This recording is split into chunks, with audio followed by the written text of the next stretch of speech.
Hello' everyone. আহিব লগা যিবোৰ এক্সাম আছে, যেনেধৰণে এপেক্স বেংকৰ এক্সাম আছে, তাৰ বাবে আমি ৰিভিজনৰ এখন টাইম টেবল আপোনালোকৰ আগত উপস্থাপন কৰিব লৈছোঁ। আৰু এইখন ৰিভিজন টেবল বহুত বেছি বেলেগ হয়। আপোনালোকে যিসকলে প্ৰিপেয়াৰ কৰি আছে, এতিয়া ৰিভিজন চাইকেলত যিসকল আছে তেওঁলোকৰ কাৰণে এখন টাইম টেবল, যিখন টাইম টেবল এটা ছাবজেক্টৰ কাৰণে এখন টাইম টেবল হয়। তেনেধৰণে ধৰি লোৱা 6টা ছাবজেক্ট আছে, সেই 6টা ছাবজেক্টৰ কাৰণে এনেকুৱা 6খন টাইম টেবল হ'ব।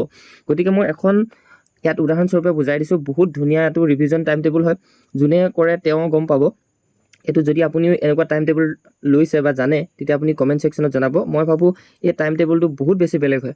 প্ৰথমতে মই আপোনালোকক ইয়াতে দেখুৱাইছোঁ, আপোনালোকে চাব, লাষ্টত জানিব যে বহুত বেছি এখন ৰিভিজন টাইম টেবল বহুত বেছি ইম্পৰ্টেণ্ট। আমি ডেইলি লাইফত যিবিলাক আজি এইটো পঢ়িম, কালিলৈ সেইটো পঢ়িম, তেনেকুৱা টাইম টেবল বনাই ইমান এটা সঠিক ষ্ট্ৰেটেজি নহয়। কিন্তু আমি ৰিভিজন টাইম টেবলটো বনোৱাটো বহুত বেছি ইম্পৰ্টেণ্ট। প্ৰথমতে ডে 1, ডে 2, ডে 3 এনেধৰণে আপোনাৰ যিটো টাৰ্গেট থাকে, ধৰি লওক আপুনি 17 ডেইজত আপুনি সেই ছাবজেক্টটো শেষ কৰিব। এনেধৰণে 17 ডেইজৰ কাৰণে বনাব। মই এক্সাম্পল স্বৰূপে 17 ডেইজ বুলি দিছোঁ এটা ছাবজেক্ট, ঠিক আছে।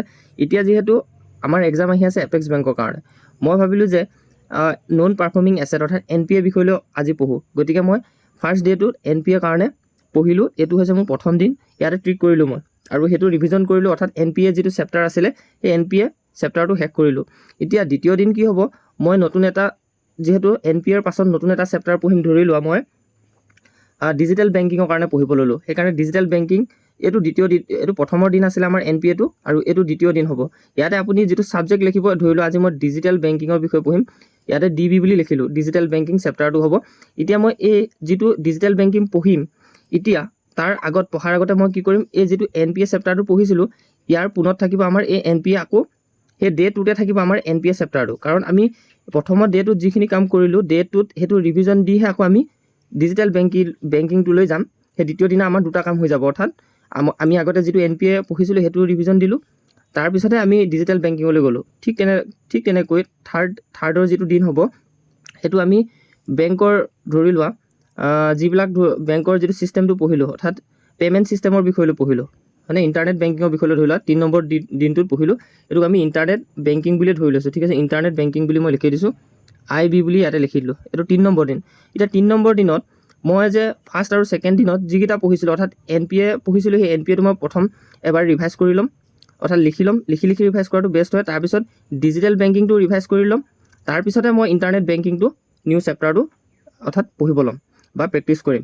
এতিয়া মোৰ কি হ'ল, ডে 3ত মোৰ 3টা চেপ্টাৰৰ টাৰ্গেটটো কমপ্লিট হৈ গ'ল। আকৌ ঠিক তেনেকৈ নেক্সট 4 নম্বৰ দিনটোত মই ধৰি লোৱা বেংকৰ যিবিলাক শ্বৰ্ট ফৰ্ম আছে, সেই শ্বৰ্ট ফৰ্মখিনি শিকিবলৈ লৈ, এইটো শ্বৰ্ট ফৰ্মখিনি আমি শিকিবলৈ, এইটো ডে 4 হয়। এতিয়া ডে 4ৰ এই শ্বৰ্ট ফৰ্মখিনি শিকাৰ আগত মই ডে 4ত কি কৰিম, NPAটো এবাৰ ৰিভাইজ কৰি ল'ম, ডিজিটেল বেংকিংটো এবাৰ ৰিভাইজ কৰি ল'ম, আৰু ইণ্টাৰনেট বেংকিংটো এবাৰ ৰিভাইজ কৰি ল'ম। তাৰপৰা বেংকৰ শ্বৰ্ট ফৰ্মখিনি নতুনকৈ আমাৰ ষ্টাৰ্ট হ'ব। গতিকে কি হ'ল কথাটো চাওক, অৰ্থাৎ চেইন ছিষ্টেমত গ'ল বস্তুটো। ডে 1ত মই এটা ছাবজেক্ট পঢ়িছিলোঁ, এটা টপিক পঢ়িছিলোঁ, সেই টপিকটো ডে 2ত মই কি কৰিলোঁ, একেলগে মেইনটেইন কৰি নিলোঁ।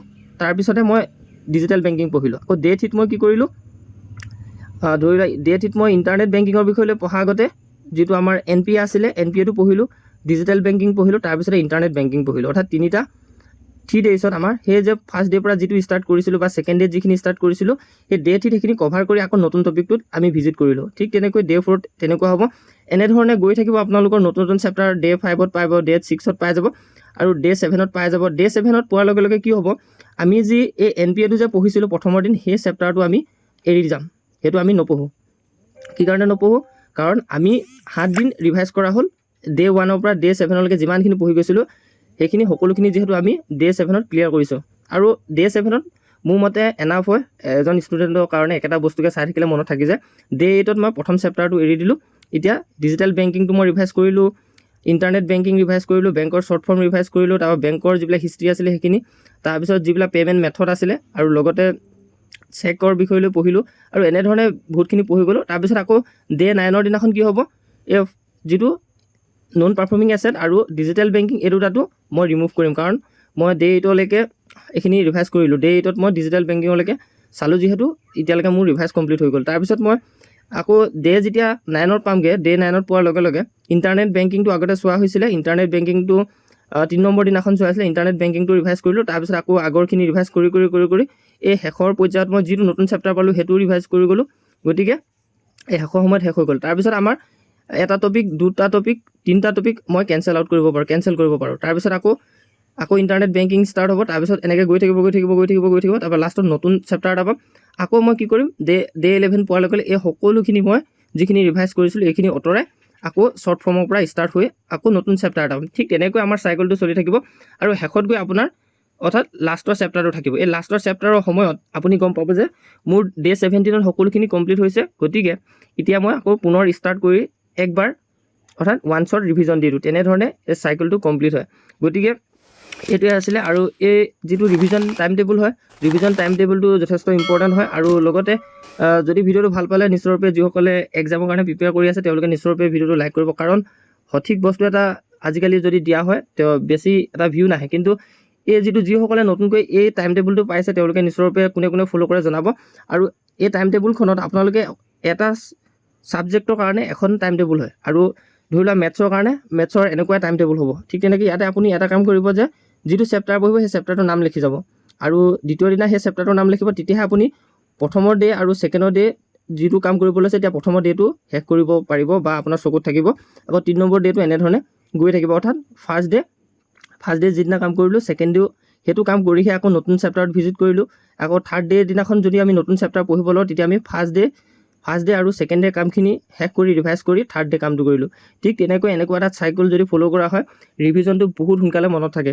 গতিকে সকলোৱে এই ভিডিঅ'টো নিশ্চয়ৰূপে যিসকলে গম পালে তেওঁলোকে নিশ্চয়ৰূপে এনেধৰণে ডিষ্ট্ৰিবিউট কৰিব ছাবজেক্টবিলাক। প্ৰত্যেকটো ছাবজেক্টৰ কাৰণে প্ৰত্যেকখন টাইম টেবুল হয়, আৰু এই টাইম টেবুলখনক স্পেচ ৰিভিজন টাইম টেবুল বুলি কয়। আৰু লগতে ধৰি লওক আমাৰ যিসকলে আমাৰ গ্ৰুপত জইন হ'ম বুলি ভাবিছে, এটা সঠিক ষ্ট্ৰেটেজিত কোনো পেইড নকৰাকৈ তেওঁলোকে জইন হ'ব পাৰে। মই ডেছক্ৰিপশ্যনত লিংক দি থৈ দিছোঁ আৰু জইন হৈ ল'ব পাৰে। তো ইমান আছিলে ইনফৰ্মেশ্যন। আৰু যিসকলে ইণ্টাৰেষ্টেড হয় প্ৰিপেৰেশ্যনৰ কাৰণে তেওঁলোকেহে জইন হ'ব। এনেই ধৰি লওক এনেই যিকোনো কাৰণতে জইন হ'ব নালাগে। যিসকলে ধৰি লওক এপেক্স বেংকৰ কাৰণে প্ৰিপেয়াৰ হৈ আছে তেওঁলোকে জইন হ'ব পাৰে। ADRE 3.0 কাৰণে যিসকলে ভাবি আছে জইন হ'ম বুলি হ'ব পাৰে। আৰু যিসকলে একদম ডেইলি পঢ়ে আৰু যিসকলে ডেইলি মানে কিবা এটা জনাৰ লগে লগে গ্ৰুপতো ডিছকাশ্যন কৰিব বিচাৰে তেওঁলোকেহে জইন হ'ব। মই আশা কৰোঁ ডেছক্ৰিপশ্যনত লিংক দি থৈ দিম, আপোনালোকে জইন হ'ব। আৰু এই যিটো টাইম টেবুল হয় মষ্ট ইম্পৰ্টেণ্ট, আৰু যিসকল কেণ্ডিডেটে চাইছে এনেধৰণে ৰিভাইজ কৰিব পাৰে। তো ইমান আছিলে ইনফৰ্মেশ্যন। ভিডিঅ'টো ইমানতে সমাপ্ত কৰিছোঁ, আৰু ভিডিঅ'ত নিশ্চয়ৰূপে লাইক এটা সকলোৱে কৰিব।